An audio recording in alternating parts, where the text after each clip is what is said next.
Amamène avait une sœur et, toutes les fois qu'elle mettait au monde un garçon, il le tuait. Les choses se passèrent ainsi jusqu'à ce qu'un jour, ayant accouché en même temps que sa servante, la sœur d'Amamélène lui donna son fils et prit avec elle l'enfant de cette dernière. Amamélène vint, saisit cet enfant et le tua. Le fils de la femme libre resta chez la servante. Il grandit et devint homme. Il s'appelait Élias. Il n'est rien qu'Amamélène, qui n'était pas dupe de la supercherie, ne tenta pour attirer Élias dans un piège et le tuer. Mais le garçon était plus rusé que lui et il ne put accomplir ses projets de meurtre. Un jour, Élias se rendit chez Amamélène. Il avait très soif et Amamélène tenait secret le lieu où l'on trouvait de l'eau dans la montagne. Le sol de la montagne était de roches dures et ne conservait pas l'empreinte des pieds.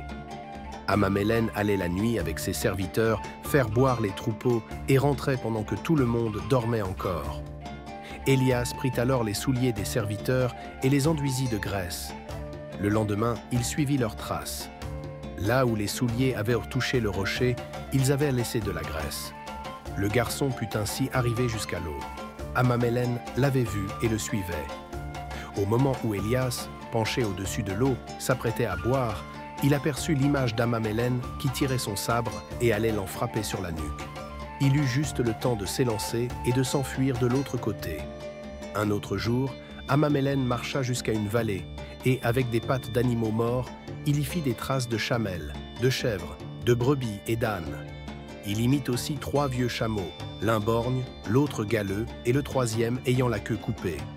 Il rentra chez lui et le lendemain, il proposa à Élias, en échange de sa tranquillité, « Va visiter cette vallée au loin, tu nous diras ce qu'il s'y trouve. » Élias se rendit dans la vallée et lorsqu'il fut de retour, Amamélène lui demanda « Eh bien, as-tu visité cette vallée ?»« Oui, répondit Élias, je l'ai visitée. »« Et que s'y trouve-t-il?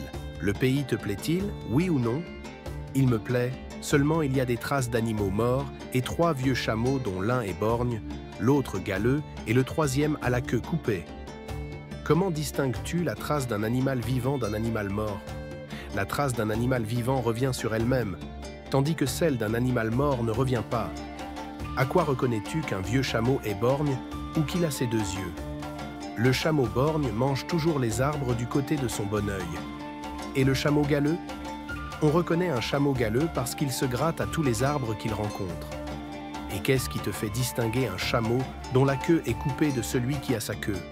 Lorsqu'un chameau qui n'a pas de queue vient à fienter, les crottes restent en tas, tandis que celui qui a sa queue s'en sert pour les disperser. Quelque temps plus tard, Amamélène, qui ne s'avouait pas vaincu, alla dans un certain endroit et ramassa beaucoup d'herbes dont il fit plusieurs tas. Il revint et dit à Élias, « Demain tu iras à tel endroit et tu rapporteras l'herbe que j'y ai mise en tas. » Le lendemain, Amamélène prit les devants et se blottit dans un tas d'herbes, attendant Élias pour le tuer. Celui-ci vint et rassembla toute l'herbe, excepté un tas dont il ne voulut pas s'approcher.